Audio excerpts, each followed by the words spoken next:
La trace de l'Aventure Country Track Portugal est d'environ 1250 km. Celle-ci traverse le Portugal du nord au sud sur 5 jours, avec environ 65% de routes non revêtues. Cette première journée, d'environ 180 km dont 55% de non revêtus, nous emmènera de Bragança à Moncorvo. Première chose que je fais, après avoir ouvert les yeux, c'est d'ouvrir les rideaux. Déjà, je constate qu'il ne pleut plus, ce qui est déjà une performance au vu de ce qu'on a pris comme flotte la veille. On charge les motos et on met la pression des pneumatiques en version tout-terrain. Nous voyons un ferry autour de nos motos, nous échangerons quelques mots sur notre voyage avec un couple de Portugais. Nous voilà prêts, le soleil est au rendez-vous. Premier arrêt, le rond-point de l'hôtel. Bon, ok, à ce rythme-là, on n'est pas arrivé. Mais les taureaux sur le rond-point sont tellement beaux que ça méritait une photo. Photo qu'on aurait bien fait hier, mais vu ce qu'il tombait, on a renoncé. Allez, cette fois, on est vraiment parti.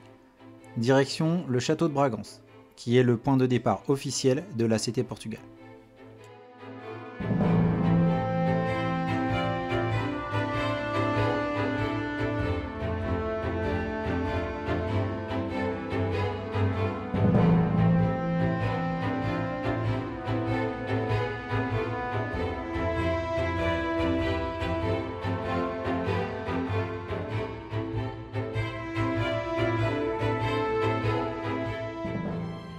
Le château date du XIIIe siècle.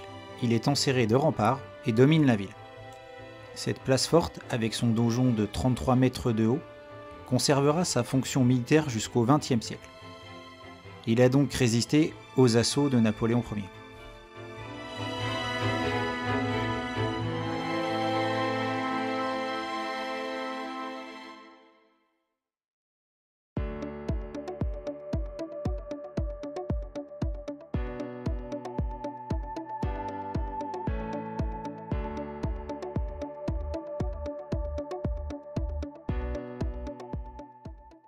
L'église Santa Maria. Datant de la période romane, elle a été entièrement remodelée au XVIIIe siècle.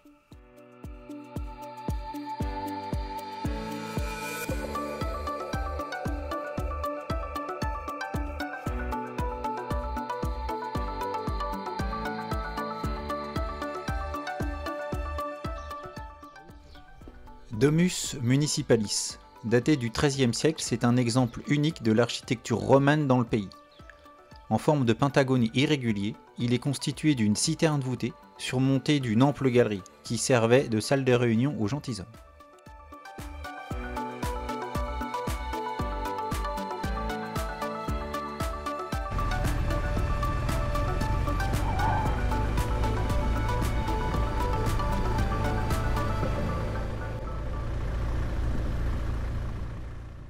Nous quittons Bragança par la N103, pour très vite entrer dans une section non revêtue.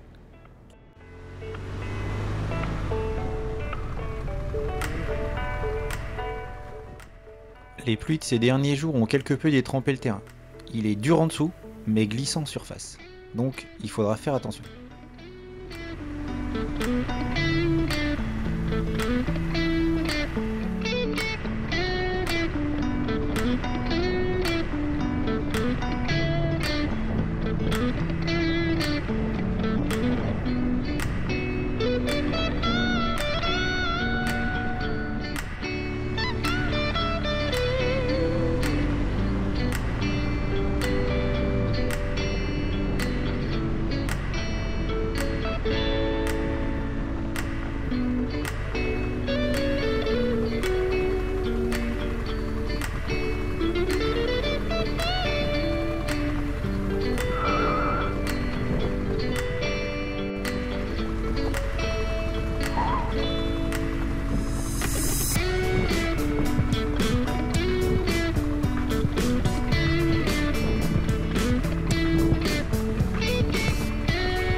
Pascal s'en est mis une à la bif, entre une bif route et piste, où il y avait une flaque un petit peu légèrement profonde, mais c'était gras.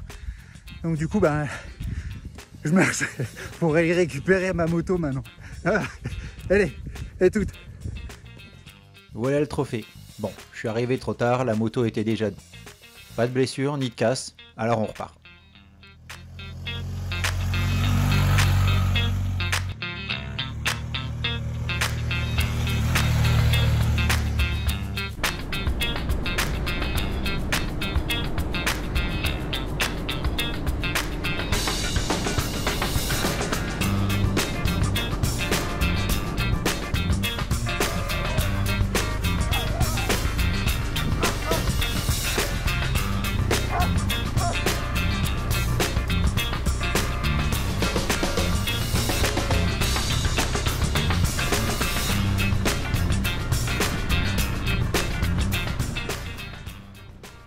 En traversant cette portion un peu glissante, j'entends Denis qui me parle dans l'intercom. Je lui dis d'attendre et que j'arrive. Je me pose et je retourne à pied. Là, je vois Pascal et Denis autour de la moto de Denis. Pascal, peut-être un peu jaloux des belles valises de Denis, est allé les observer avec sa moto d'un peu près. Bilan, une valise un peu arrachée de son support. Nous la refixerons avec la ficelle que nous fournissent les agriculteurs de la ferme, à qui nous servirons d'attraction, et qui nous filent un coup de main bien volontiers.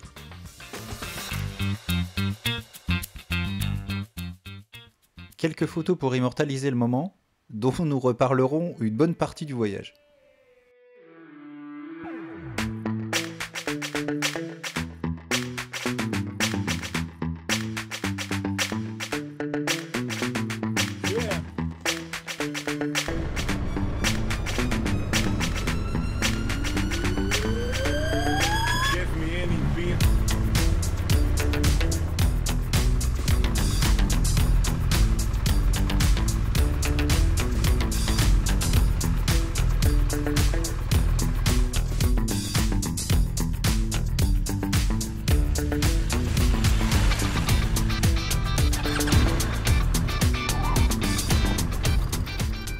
La trace me semble facile, je me laisse distraire, mais en regardant un peu plus loin, je vois une ornière un peu remplie. Je décide de changer de trace. Sol dur, surface glissante, changement de direction un peu pris à la légère. Résultat.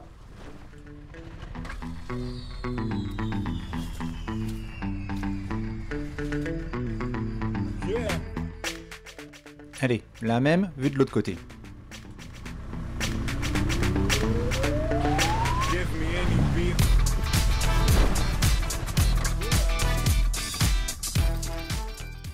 Le trophée qui va avec.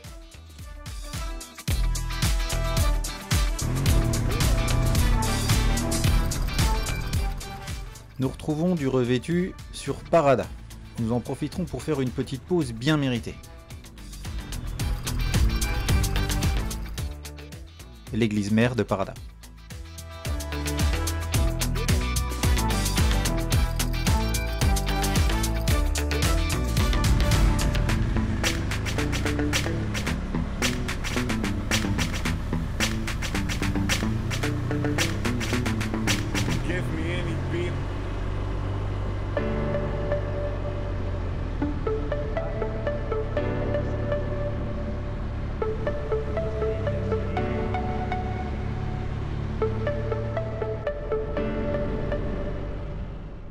Sorti d'un virage, nous arrivons sur ce paysage.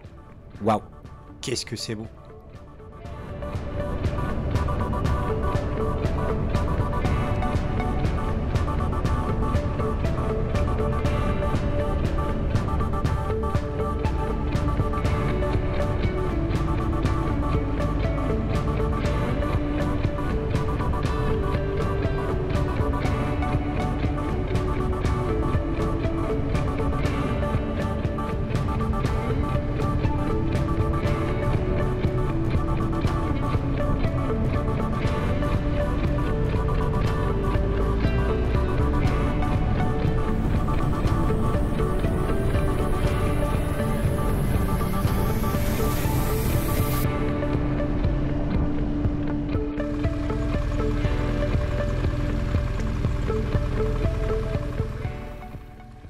l'église du sanatorium de São Bartolomeu vers Outeiro.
Comme vous avez pu le voir, nous avons traversé des zones un peu grasses depuis ce matin, mais là, j'avoue, je me suis arrêté pour voir où on allait passer et jauger la profondeur.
Le paysage change au fur et à mesure qu'on avance dans la journée.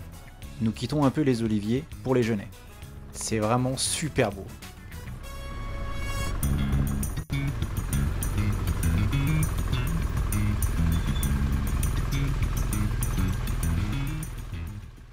Encore un peu de gras, mais c'est par alternance, c'est moins fatigant.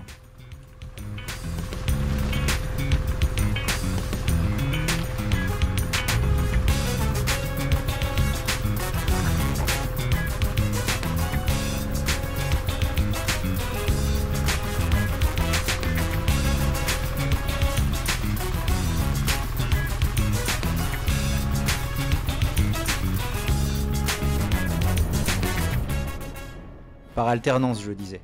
Quand c'est un peu roulant, on en profite, ça fait un peu refroidir la machine.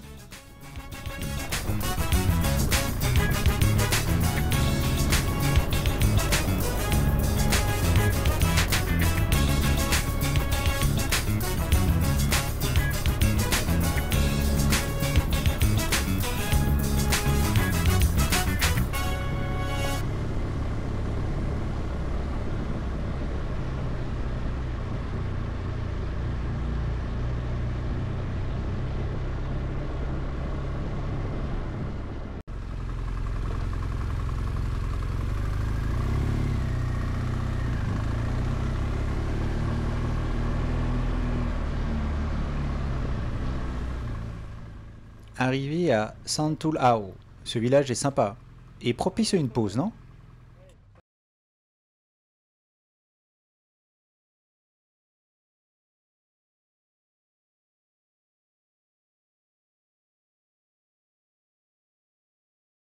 La bonne humeur, toujours.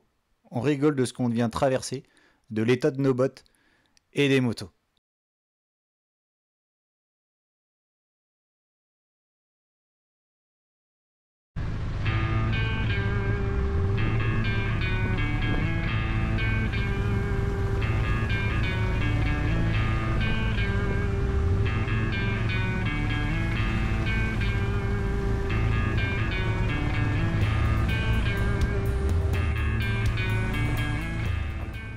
Retour sur un chemin un peu plus sec, au milieu des oliviers. Bon, je l'ai déjà dit, hein, mais c'est beau, hein.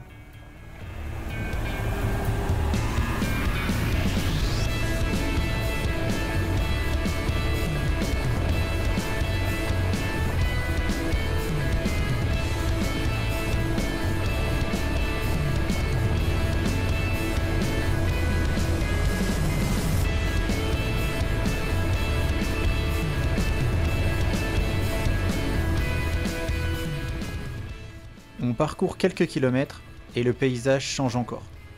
Je crois que c'est une des choses qui m'aura le plus marqué dans ce voyage.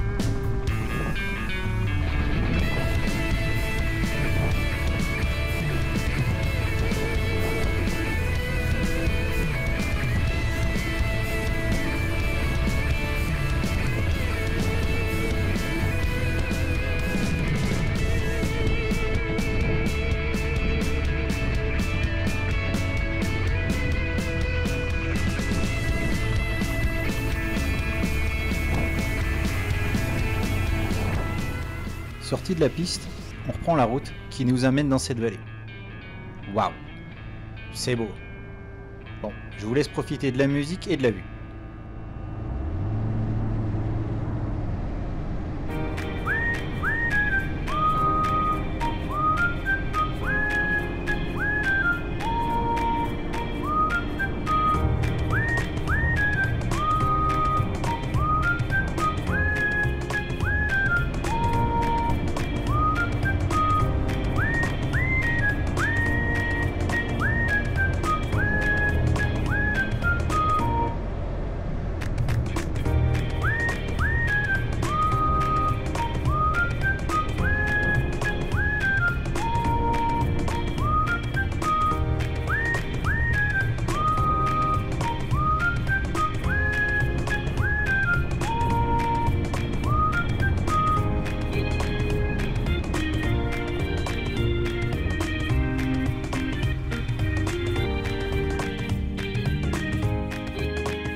Arrêt, pause déjeuner, où nous constaterons que nous sommes un peu fatigués, que nous sommes bien sales et nos motos aussi.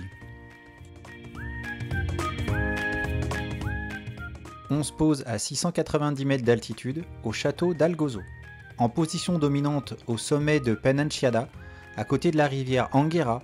Il offre une vue à 360 degrés sur les Serra Sanabria, Serra Bornes et Serra da Nogueira.